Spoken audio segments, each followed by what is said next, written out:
हम्म, हाँ तो बच्चों, कल हमने जो पढ़ा था वो मुझे लगता है आपको समझ आया होगा। कल हमने एग्रीकल्चर की ब्रांचेस तक पढ़ा था। आज हम एग्रीकल्चर की जो ब्रांचेस हैं उनके अंदर क्या क्या पढ़ेंगे उसके बारे में स्टडी करते हैं। तो आइए, सबसे पहली अपनी ब्रांच थी एग्रोनॉमी। एग्रोनॉमी एग्रोनॉमी वर्ड जो है वो ग्रीक लैंग्वेज से लिया गया है। और जैसे मैंने कल आपको बताया था कि जिन वर्ड्स के पीछे कल्चर लगा होगा वो लैटिन लैंग्वेज से लिए गए होते हैं, और जिन वर्ड्स के पीछे नोमी लगा है वो वर्ड्स ग्रीक लैंग्वेज से लिए गए होते हैं। तो यहाँ देखिए, एग्रोनॉमी वर्ड जो है ग्रीक लैंग्वेज से लिया गया है, और ये दो वर्ड्स एग्रोस प्लस नॉम्स से मिलकर बना है। यानी कि एग्रोस और नॉम्स दोनों के जुड़ने से एग्रोनॉमी वर्ड बना है। यहाँ एग्रोस का मतलब फील्ड या फिर हम कह सकते हैं सोइल, और नॉर्म्स का मतलब मैनेजमेंट है। यानी कि सीधे तौर पर अगर कहा जाए तो एग्रोनॉमी का मतलब फील्ड या सोइल मैनेजमेंट से है, लेकिन इसके अंदर फील्ड मैनेजमेंट के साथ साथ जो क्रॉप प्रोडक्शन किया जाता है उसके बारे में भी स्टडी की जाती है। तो यहाँ आप के लिए अभी जेट और आईसीआर के अकॉर्डिंग ये चीज़ इंपॉर्टेंट है कि एग्रोनॉमी वर्ड जो है वो ग्रीक लैंग्वेज से लिया गया है और एग्रोस प्लस नॉर्म से मिलकर बना है, और इसका मतलब होता है फील्ड या सोइल का मैनेजमेंट करना। अब एग्रोनॉमी की डेफिनेशन के बारे में पढ़ें तो agronomy is a branch of agriculture science in which we study in detail about to crop production and field management. यानी कि इसके अंदर हम क्या करेंगे, क्रॉप प्रोडक्शन और फील्ड मैनेजमेंट से रिलेटेड स्टडी करेंगे। हाँ, तो अब हम इसकी डेफिनेशन एक डेफिनेशन और भी कह सकते हैं। दूसरी डेफिनेशन होगी agronomy is refer to good management of land and scientific cultivation of crops. तो ये डेफिनेशन मैं आपको सिर्फ बोलकर बता रही हूँ, क्योंकि हो सकता है 11th और 12th एग्रीकल्चर में पढ़ने वाले स्टूडेंट जो यहाँ से क्लासेस देखेंगे उनके लिए भी ये क्लासेस काम आ सकती हैं। वो भी इन क्लासेस से पढ़कर अपने नोट्स बना सकते हैं। ठीक है, तो एग्रोनॉमी की डेफिनेशन जेट आईसीआर और एग्रीकल्चर सुपरवाइजर वालों के लिए कोई इम्पोर्टेंट नहीं है। वो सिर्फ इतना ध्यान में रखें कि इनके अंदर किन चीज़ों का अध्ययन करेंगे। सेकंड ब्रांच थी अपनी हॉर्टिकल्चर। हॉर्टिकल्चर यानी कि उद्यान विज्ञान। हॉर्टिकल्चर वर्ड जो है जिसके पीछे भी क्या है, कल्चर लगा हुआ है। और मैंने आपको बताया था जिन वर्ड्स के पीछे कल्चर लगा होता है वो वर्ड्स जो लैटिन लैंग्वेज है उससे लिए गए होते हैं। यहाँ भी कल्चर लगा हुआ है हॉर्टिकल्चर में, तो ये वर्ड भी लैटिन लैंग्वेज से ही लिया गया है। तो लैटिन लैंग्वेज से लिया गया वर्ड है हॉर्टिकल्चर जो है। इसके बाद ये वर्ड जो है दो वर्ड से मिलकर बना है। दो वर्ड्स कौन से होंगे, एक तो होगा हॉर्टस और सेकंड होगा कल्चर। यानी हॉर्टस प्लस कल्चर से मिलकर ये वर्ड जो है वो बना है। यहाँ हॉर्टस मीन्स है गार्डन और कल्चर मीन्स है कल्टीवेशन। यानी कि गार्डन की कल्टीवेशन करना, यानी उद्यान की जुताई करना जो है वो हॉर्टिकल्चर है। लेकिन हॉर्टिकल्चर के अंदर भी, उद्यान के अंदर जितनी भी क्रॉप्स आती है, फ्रूट्स, वेजिटेबल्स, फ्लावर्स एसेट्रा, इन सभी का प्रोडक्शन करने के साथ साथ एक इम्पोर्टेंट ब्रांच और भी पढ़ी जाती है जिसका नाम है fruit and vegetable preservation. Fruit and vegetable preservation से मतलब है कि जब कोई भी क्रॉप होती है या कोई फ्रूट वगैरह वेजिटेबल्स वगैरह का प्रोडक्शन लिया जाता है तो एक टाइम ऐसा आता है जब उनके अंदर यील्ड ली जाती है, उस समय उनकी क्वांटिटी बहुत ज़्यादा होती है। इस क्वांटिटी को इंडिया के अंदर लगभग इसका काफ़ी हिस्सा जो है वो बिना यूज किए ही वेस्ट हो जाता है। तो उस चीज़ को कंट्रोल करने के लिए एक नई ब्रांच जो है जिसकी स्टडी हम इसी के अंदर करते हैं, उसके अंदर इनको स्टोर किया जाता है, स्टोर या प्रिजर्व किया जाता है। प्रिजर्व कैसे किया जाता है? केचप, सॉस, चटनी, अचार एक्सेट्रा पिकल्स वगैरह बनाकर इन्हें स्टोर कर लिया जाता है। तो ये इसके अंदर पढ़ेंगे। आपके लिए जेड आईसीआर के अकॉर्डिंग इंपॉर्टेंट चीज इतनी है, हॉर्टिकल्चर लैटिन लैंग्वेज से लिया गया वर्ड है और हॉर्टस प्लस कल्चर से मिलकर बना है। हॉर्टस का मतलब है गार्डन और कल्चर का मतलब है कल्टीवेशन। अब 11th और 12th के लिए डेफिनेशन भी जरूरी है। तो डेफिनेशन होगी हॉर्टिकल्चर की, horticulture is a practical and experimental science under which studies of production, use, development and preservation of fruits, vegetables and flower plants। Next है आपकी animal husbandry and dairy science, third branch है जो कि आपके jet और ICR के according 3 subject लगते हैं, उन्हीं के अंदर है। तो यहाँ animal husbandry and dairy science जो है उसके अंदर हम एनिमल्स से रिलेटेड जितनी भी चीज़ें हैं उन सभी का अध्ययन करेंगे। Animal husbandry and dairy science.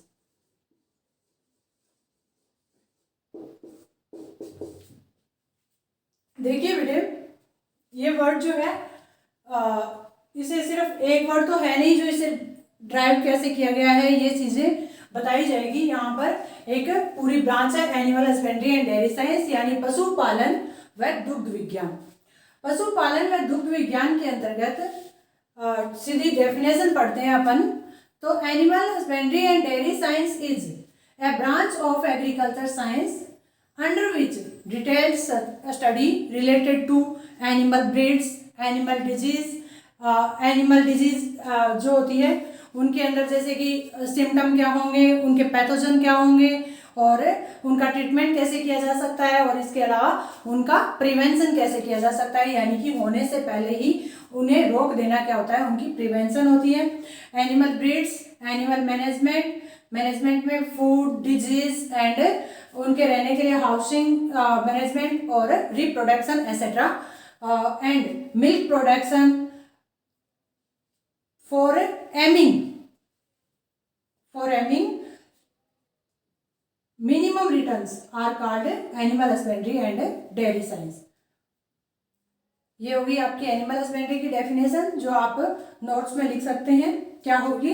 Animal husbandry and dairy science is the branch of agriculture science under which detailed study related to animal breeds, animal management and dairy science, या फिर बोल सकते हो आप milk production, aiming for minimum returns are called animal husbandry and dairy science.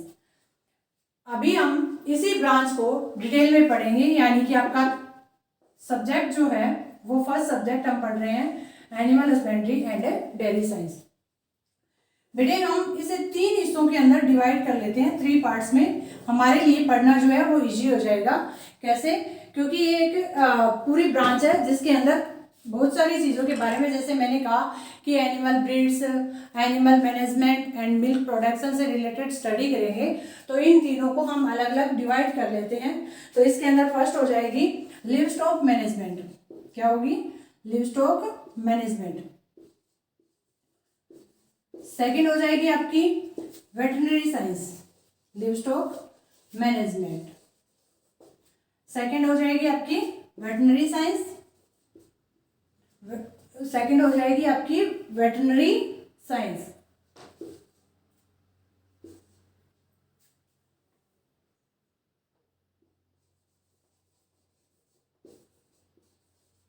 और आपकी last branch हो जाएगी जिसे डेयरी साइंस कहेंगे। इन तीनों को अलग अलग डिवाइड करके पढ़ना हमारे लिए इजी हो जाएगा। तो यहाँ क्या है? फर्स्ट है लिवस्टॉक मैनेजमेंट। लिवस्टॉक मैनेजमेंट के अंदर under this part study about 2 different breeds, housing, breeding, feeding etcetera animals are carried out. यानी कि इसके अंदर हम क्या करेंगे, एनिमल्स की अनेक ब्रीड जो होती है उनके बारे में, उनके लिए हाउसिंग सिस्टम यानी कि आवास प्रबंधन, उनके लिए फीडिंग मैनेजमेंट यानी कि उनके लिए जो दिया जाता है खाना या आहार उसके बारे में स्टडी करेंगे। सेकंड आपकी veterinary science, under this studies related to symptoms, diagnosis and prevention of various disease in animals are studied.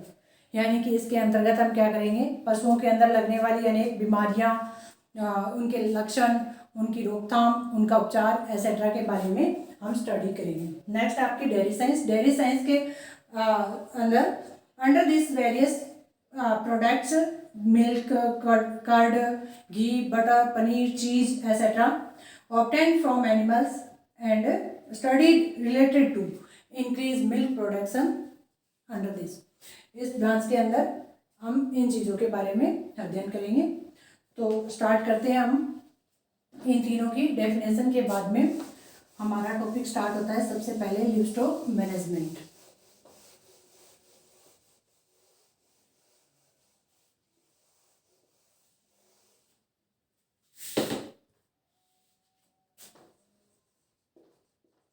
लिवस्टॉक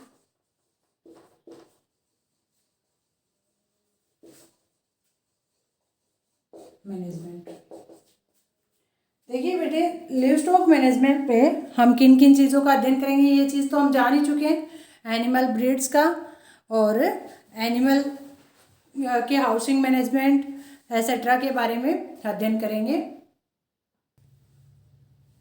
लेकिन हम यहाँ पर लिवस्टॉक मैनेजमेंट में सबसे पहले एनिमल क्लासिफिकेशन के बारे में स्टडी करेंगे।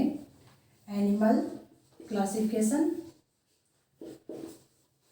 एनिमल क्लासिफिकेशन में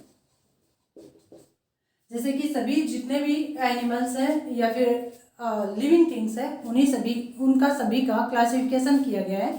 5 जो है वो किंगडम बनाए गए हैं। यहाँ हम एनिमल हस्बेंड्री के अकॉर्डिंग एनिमल का किंगडम पढ़ेंगे। एनिमल्स जो होते हैं जितने भी गाय, भैंस, भेड़, बकरी और ह्यूमन बीइंग भी एनिमेलिया किंगडम में रखे गए हैं। एनिमेलिया किंगडम में आते हैं ये सारे के सारे। इसके बाद सेकंड है आपका फाइलम। फाइलम यानी कि इसके अंदर एक विभाग बनाया गया है सभी का, जो कि कोर्डेटा है। एनिमल्स का विभाग जो है वो क्या है, फाइलम कोर्डेटा है। ये किस तरीके से डिवाइड किए गए हैं ये चीज़ भी हम पढ़ेंगे। इसकी क्लास जो है, क्लास या फिर हम क्या कहेंगे, वर्ग। एनिमल्स का वर्ग जो है वो मेमेलिया है।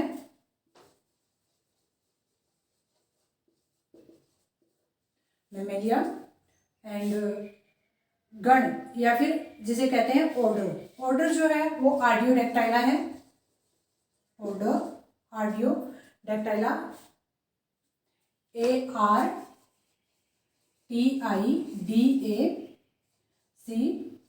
डेक्टाइला, आर्डियोडेक्टाइला TYLA, आर्डियोडेक्टाइला।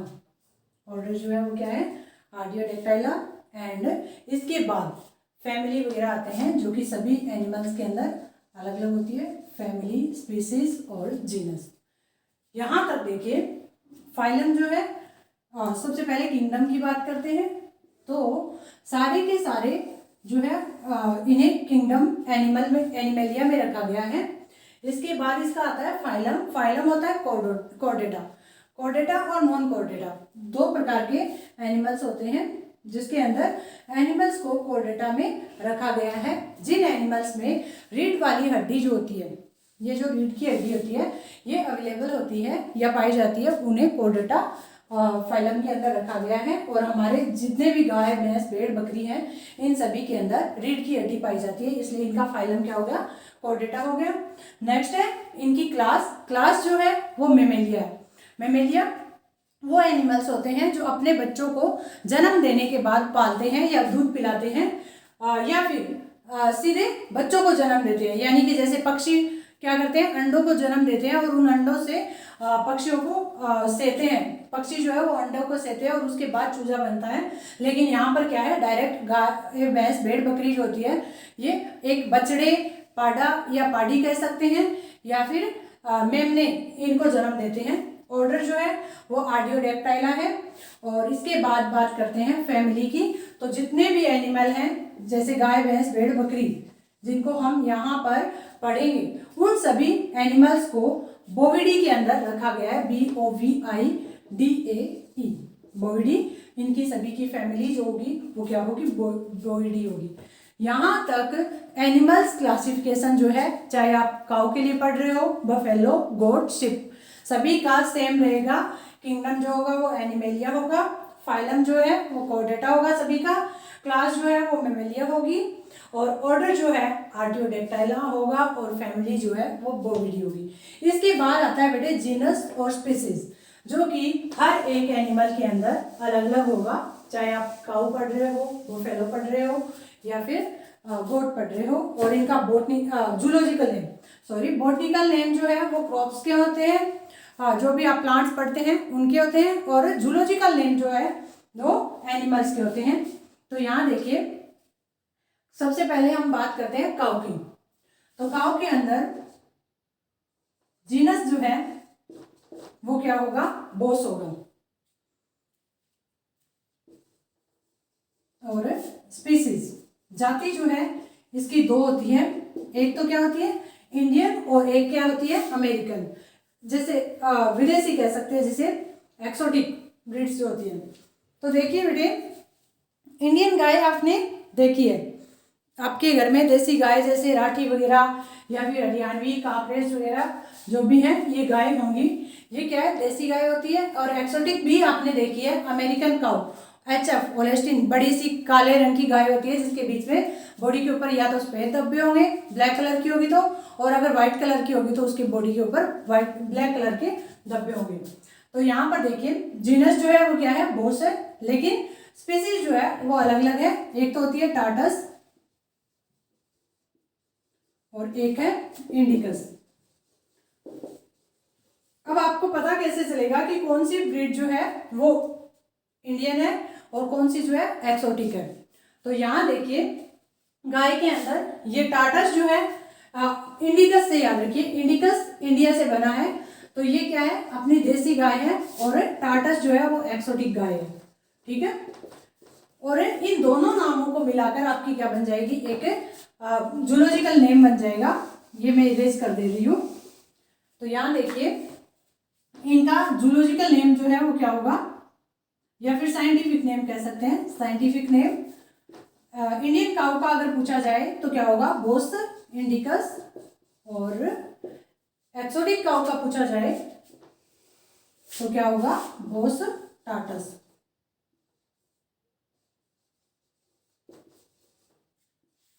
ये कौन सी है, इंडियन काऊ,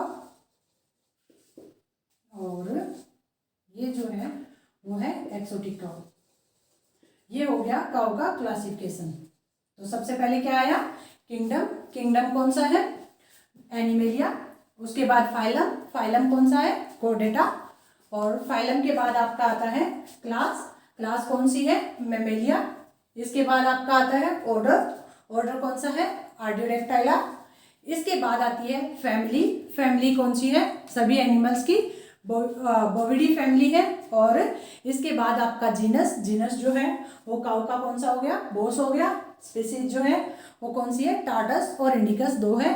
टार्टस जो है वो एक्सोटिक की है, इंडिकस जो है इंडियन काउस की है। तो यहाँ इनका जूलॉजिकल नेम बनाना होगा आपको, या फिर साइंटिफिक नेम जो होगा वो क्या होगा, इंडियन काऊ का हो गया बोस इंडिकस, और एक्सोटिक काऊ का हो गया बोस टार्टस। ओके, बाकी नेक्स्ट क्लास में बफेलो का क्लासिफिकेशन पढ़ेंगे हम। Thank you.